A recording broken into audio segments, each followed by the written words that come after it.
Go. So now that we've calibrated our hand dynamometer, we're going to proceed to do the hand grip test. What is recommended is that we do a mean of 3 trials. So we're going to have Hector, our subject, execute the test 3 times, and the mean of that will give us a result for the maximum grip test. What we want to do, what we recommend, is have the subject seated in an armchair without the possibility of him resting on a rest position. So he's going to be seated.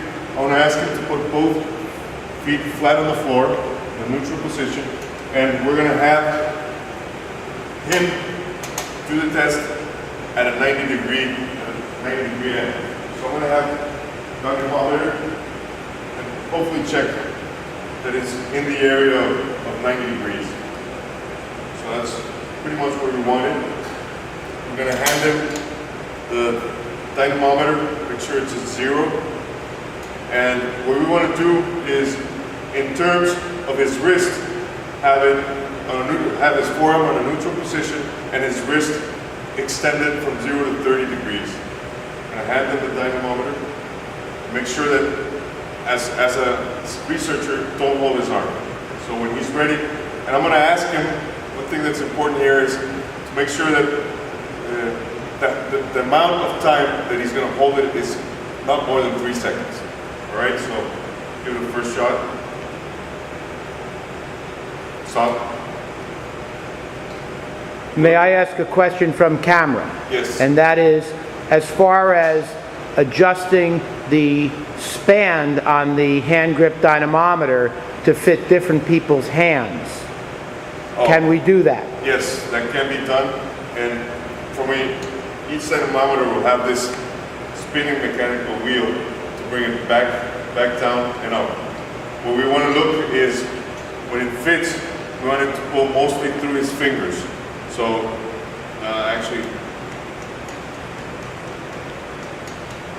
that would be, you can see, that would be what we're looking for. So in effect, what's happening is the handle is across, counting from the distal end, across the second set of phalanges, all right? Yes. So right under the first joint. We want it to go through the fingers, yes. Thank you. So we're going to go through that one again. Set our dynamometer back to 0. Give it to Hector. Make sure he's again trying to approximate the 90-degree angle we were looking for.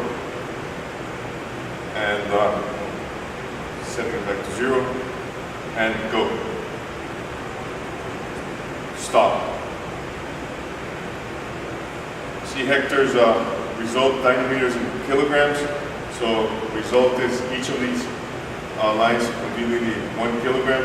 So his first trial would be 41 kilograms. What is recommended is a 1-minute rest period between trials.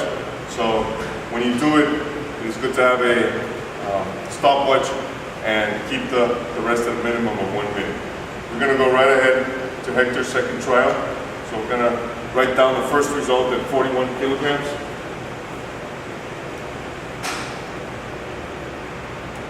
Go for his second trial again, position, wrist position as well, and go. Stop.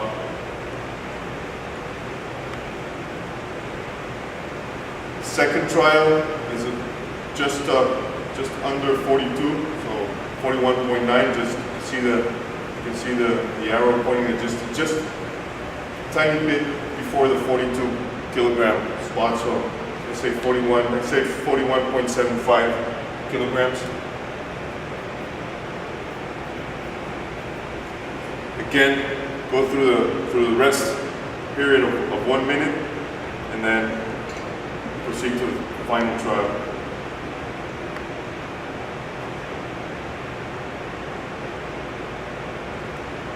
Go.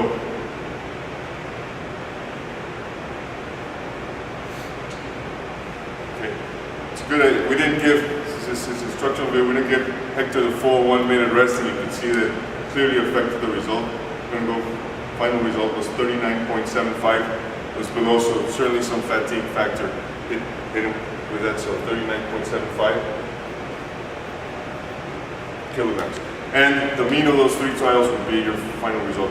One thing that's important to note also is that as you speak and give the instructions, you have a kind of monotone voice. Don't try to, in one trial, so be consistent with the tone of your voice.